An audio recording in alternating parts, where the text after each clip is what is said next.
Hamas ইসরায়েলের সংঘাত শুরুর পর থেকেই হুথিদের একের পর এক আক্রমণে ইসরায়েলের মিত্রশক্তি যুক্তরাষ্ট্রের অবস্থা নাজেহাল। এবার যুক্তরাষ্ট্রের একটি অত্যাধুনিক MQ-9 ড্রোন ভূপাতিত করার দাবি করেছে ইয়েমেনের হুথি বিদ্রোহীরা।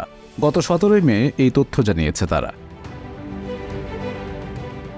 সামাজিক যোগাযোগ মাধ্যমে একটি MQ-9 ড্রোনের ধ্বংসাবশেষের ভিডিও ছড়িয়ে পড়ার কয়েক ঘণ্টা পর হুথিরা জানিয়েছে তাদের হামলাতেই মার্কিন এ ড্রোনটি ভূপাতিত হয়েছে।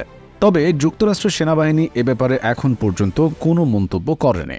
এর আগেও মার্কিন এ ড্রোন ভূপাতিত করার দাবি করেছিল হুথিরা। যদি আজকের দাবিটি সত্যি হয় তাহলে হুথিদের হামলায় আরেকটি ড্রোন হারিয়েছে যুক্তরাষ্ট্র। MQ-9 ড্রোন 50,000 ফিট উপরে এবং একটানা 24 ঘণ্টা উঠতে পারে। MQ-9 মডেলের এই ড্রোনটির মূল্য $3 কোটি, যা বাংলাদেশি অর্থে 351 কোটি টাকারও বেশি।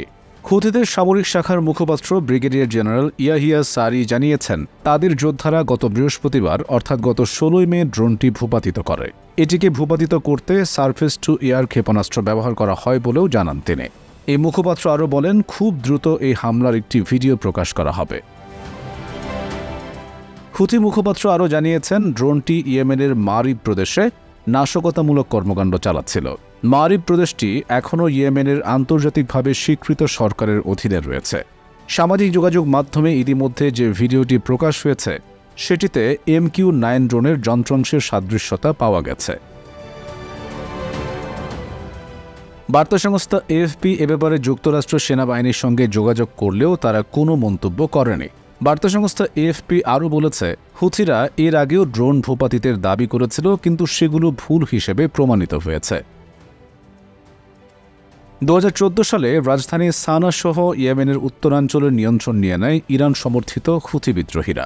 ওই সময় থেকে এখন পর্যন্ত বিদ্রোহীদের হামলায় যুক্তরাষ্ট্রের অন্তত 5টি ড্রোন ধ্বংস হয়েছে। গাজায় চলমান ইসরায়েলি আগ্রাসনে হামাসের পাশে ঢাল হয়ে অবস্থান করছে ইয়েমেনের হুথি বিদ্রোহীরা। হুথি বিদ্রোহীদের আক্রমণে প্রায় টালমাটাল অবস্থার সৃষ্টি হয় ইসরায়েল এবং তার মিত্রশক্তি যুক্তরাষ্ট্রে। মাঝে মধ্যেই যুক্তরাষ্ট্রের জাহাজ আক্রমণ করে নিজেদের শক্তিমত্তার জানান দেয় হুথি বিদ্রোহীরা। কিছুদিন আগে লোহিত সাগরে মার্কিন যুদ্ধজাহাজ এবং ডেস্টিনি নামক একটি জাহাজকে হামলা করার দাবি করেছে তারা। এর মধ্যে আবার মার্কিন ড্রোন ধ্বংস করে নিজেদের ক্ষমতা বেশ ভালোভাবেই জানান দিচ্ছে দলটি।